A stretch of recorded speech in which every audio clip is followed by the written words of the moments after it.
Assalamualaikum warahmatullahi wabarakatuh.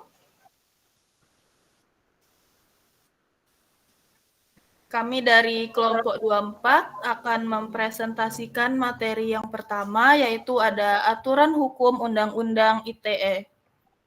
Next. Yang beranggotakan ada Gintang Dwi Kusuma dengan NIM 084. Yang kedua ada Igusti Ayu Agung Widya Pratnyaningrum dengan NIM 108.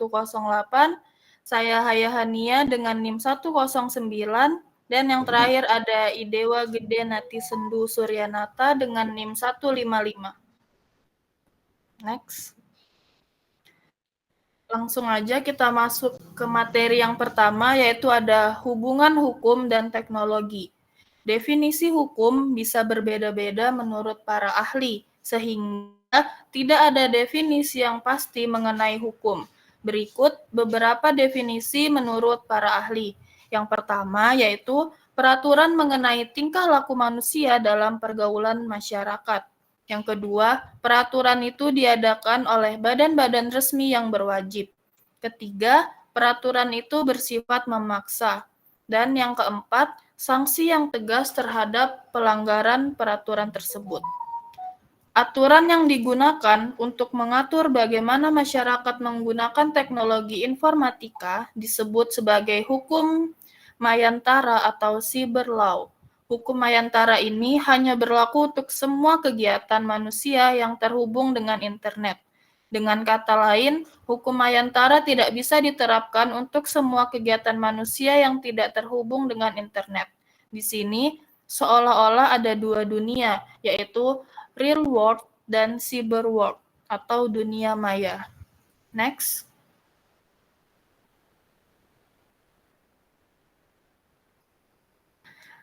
Selanjutnya ada ruang lingkup berlakunya Undang-Undang Nomor 11 Tahun 2008.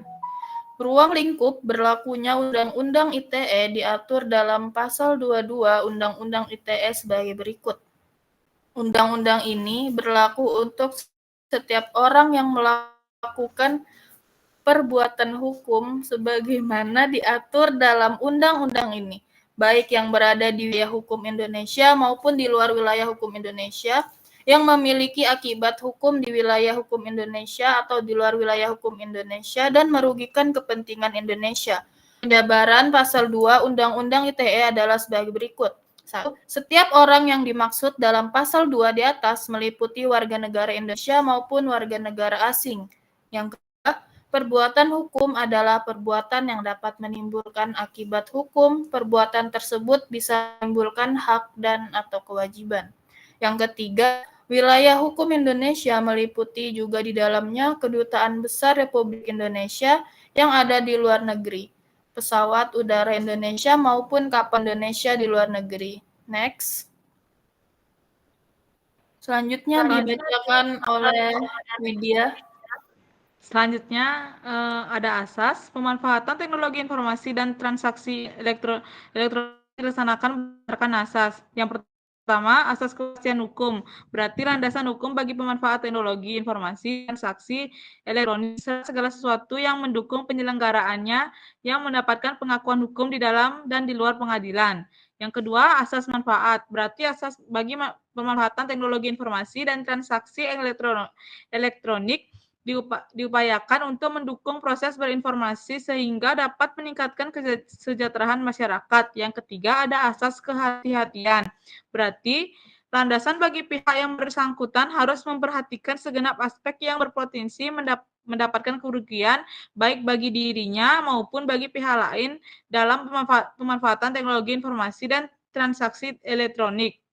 Yang keempat ada asas itikat baik. Berarti asas yang digunakan para pihak dalam melakukan transaksi elektronik tidak bertujuan untuk secara sengaja dan tanpa hak atau melawan hukum mengakibatkan kerugian bagi pihak lain tanpa sepengetahuan pihak lain tersebut. Yang kelima ada asas kebebasan memilih teknologi atau netral teknologi. Berarti asas pemanfaatan teknologi informasi dan transaksi elektronik tidak berfokus pada penggunaan teknologi tertentu sehingga dapat mengikuti perkembangan pada masa yang akan datang.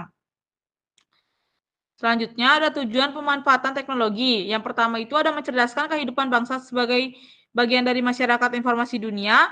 Selanjutnya mengembangkan perdagangan dan perekonomian nasional dalam rangka meningkatkan kesejahteraan masyarakat. Yang ketiga meningkatkan efektivitas dan efisien pelayanan publik. Yang keempat membuka kesempatan seluas-luasnya kepada setiap orang untuk memajukan pemikiran dan kemampuan di bidang penggunaan dan pemanfaatan teknologi informasi seoptimal mungkin dan bertanggung jawab. Yang kelima, memberikan rasa aman, keadilan, dan kepastian hukum bagi gangguan dan penyelenggaraan teknologi informasi. Selanjutnya, alat bukti elektronik.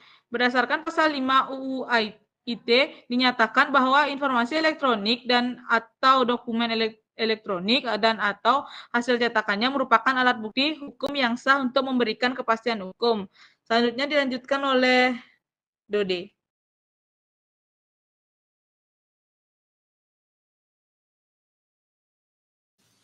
Baik, selanjutnya ada perbuatan yang dilarang.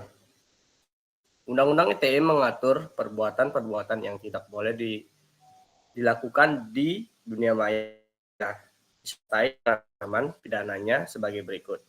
Yang pertama ada pasal 27 ayat 1, titik 2, titik 2, titik 3, titik 4, dan setiap orang dengan sengaja dan tanpa hak mendistribusikan dan atau mentransmisikan dan membuat dapat diaksesnya informasi elektronik dan dokumen elektronik yang memiliki muatan seperti yang melanggar kesusilaan ayat 1, perjudian ayat 2, penghinaan atau pencemaran nama baik ayat 3, pemerasan atau pengancaman ayat 4.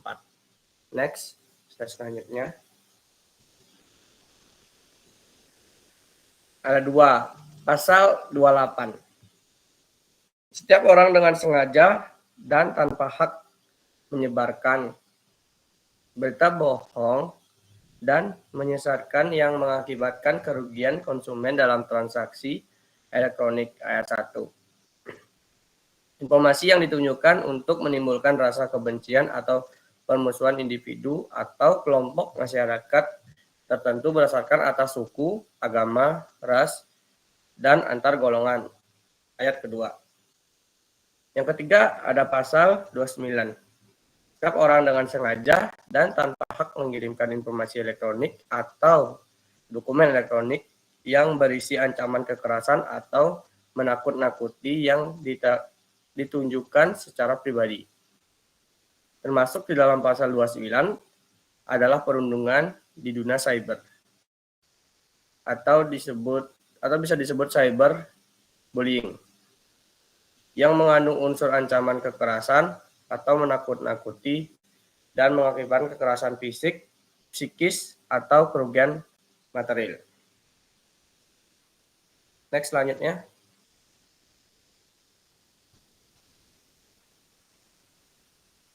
Yang keempat ada pasal 30 ayat 1, ayat 2, dan ayat 3. Setiap orang dengan sengaja dan tanpa hak atau melawan hukum mengakses komputer atau sistem elektronik. Milik orang lain dengan cara apapun ayat 1. Dengan cara apapun dengan tujuan untuk memperoleh informasi elektronik atau dokumen elektronik ayat 2. Dengan cara apapun dengan melanggar, menerobos, melampaui, atau menjebol sistem pengamanan ayat 3. Yang kelima ada pasal 31. Setiap orang dengan sengaja dan tanpa hak atau melawan hukum melakukan intersepsi atau penyadapan atas informasi elektronik atau dokumen elektronik dalam suatu komputer dan sistem elektronik tertentu memiliki orang lain. Ayat 1. Intersepsi atas transmisi informasi elektronik atau dokumen elektronik yang tidak bersifat publik dari, ke, dan di dalam suatu komputer atau sistem elektronik tertentu memiliki milik orang lain, baik yang tidak menyebabkan perubahan apapun maupun yang menyebabkan adanya perubahan.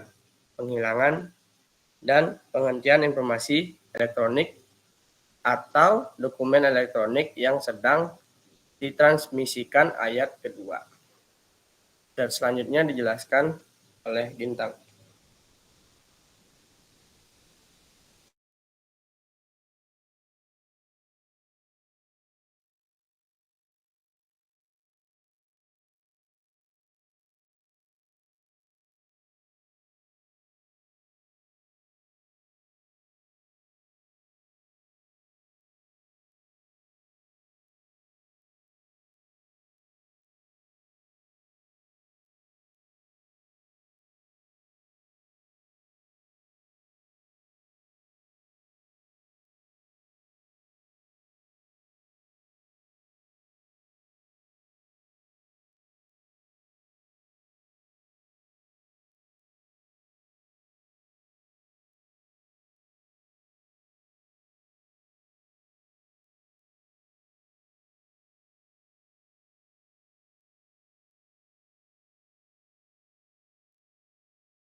Waalaikumsalam warahmatullahi wabarakatuh.